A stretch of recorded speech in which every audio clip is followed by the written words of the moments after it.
I'm Shay Russell for mining.com.au, and joining me today is the Managing Director for Black Canyon, Brendan Cummins. Brendan, how are you today? Great. Thanks, Shay. It's an absolute pleasure to be here today talking about our scoping study that we've just put out today. Yes, Brendan, it's great to have you on to talk about the stunning results of this scoping study.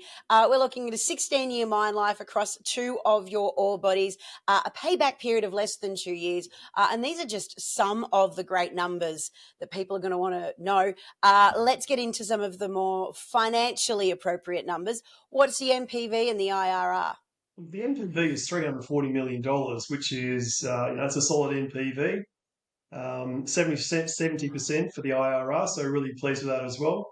And the other metric, of course, is the average annual cash flow, and that is about 46 million per annum over the 16-year mine life. So, look, the project's really stacking up, and we're really pleased with the way it's developed. I sort of cast my memory back to making these discoveries only 12 months ago, and going through estimating these resources and now putting it through a scoping study, and in between a lot of metallurgical test work to get to this position. So a lot of time and effort's gone into it, and the result is really quite pleasing for the company.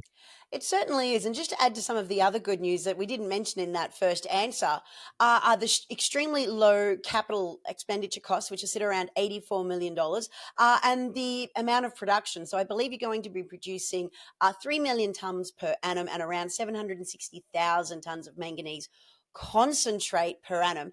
And also too, there's other satellite ore bodies around. So really what's in today's scoping study is just the start of the overall mine potential in the long run, isn't it?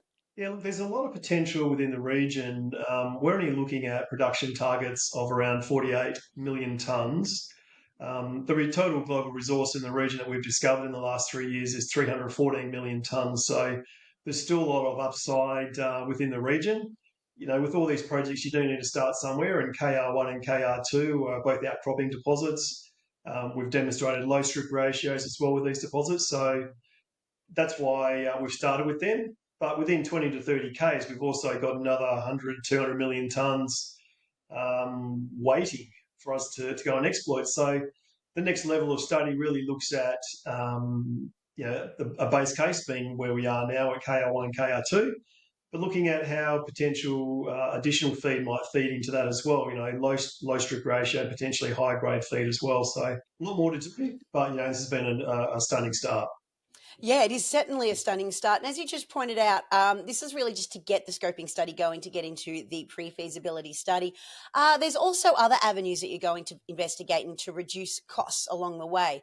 What does that look like? So with operating costs on a manganese mine, it's really important that we look at all those margins. And as part of this study, we increased that throughput to 3 million tonnes. Previously, we looked at 1.8 million tonnes, but increasing the scale of the operation means larger equipment and bigger trucks, and you can be more efficient with bigger trucks.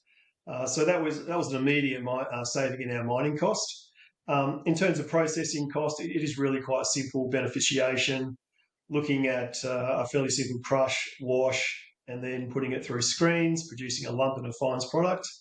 But what we're looking at, in terms of mining, is also surface miners, because the material is quite soft. And so we believe surface miners might also add an additional economic benefit to the project.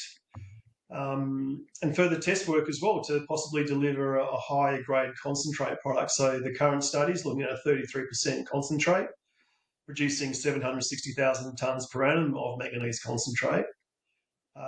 Most of that will be at 33%, but we're looking at, can we get a bit more out of this deposit? Can we do a little bit more processing on site and deliver maybe a mid-30s grade manganese product? So looking forward to doing more test work in that, and then reporting back when we do have those results in the next 12 months. Also, Brendan, I've noticed, having read your scoping study too, that the company has been quite conservative with the manganese pricing that they've used in these numbers, haven't they? The base case numbers we've used for the scoping study is around $4.60 per DMTU US dollars. Currently, the price is above $8 per DMTU for the 44% benchmark. So there's certainly a lot of upside in pricing, but we've actually been really quite mindful in understanding the significant economic benefit when commodity prices rise, obviously.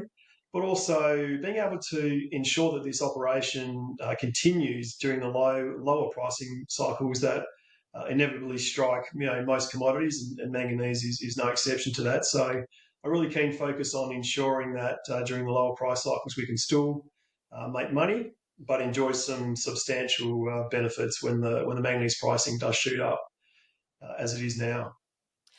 Look, I just want to say this scoping study is fantastic that you've been able to achieve this so quickly since discovering this deposit just 12 months ago. Tell me, what's the next thing we can expect to hear from Black Canyon? Well, I think with the scoping study out now, we'll also be able to attract the interest of potential partners in our projects. I think last time we caught up, I mentioned that the Oman conference at the IMNL, International Manganese Institute, was really quite positive, and I did get a lot of inquiries about our project and our products. So there's definitely a lot of follow up for that, certainly in the short to medium term, which I think will help validate what we're doing here in Western Australia, because the manganese market is really dominated by South Africa. Western Australia, Groote Eyland's gone down as well. So there's certainly a lot more interest in shoring up longer term supplies of manganese concentrate, and the Indian and Chinese markets are well suited for our products. So that's one aspect we'll be doing. The second aspect is progressing our feasibility studies. We'll be looking at continuing the environmental studies that we've already commenced at the start of this year, and then doing some more drilling, infill drilling, some metallurgical test work on diamond core as well that we'll do in there. Listen, Brendan, Black Canyon is the company that doesn't sleep. There is this continuous push forward. Thank you so much for being here today, and congratulations once again on the great results of this scoping study. Thanks, Shay. Look, it's always a pleasure to catch up and just go into further detail about what we're doing here at Black Canyon. So, any potential investors or current investors, always happy to take a call, reach out, look us up on the socials and also our website, blackcanyon.com.au. And we've got plenty on the go. So, this is just the start, and hopefully more good news coming shortly.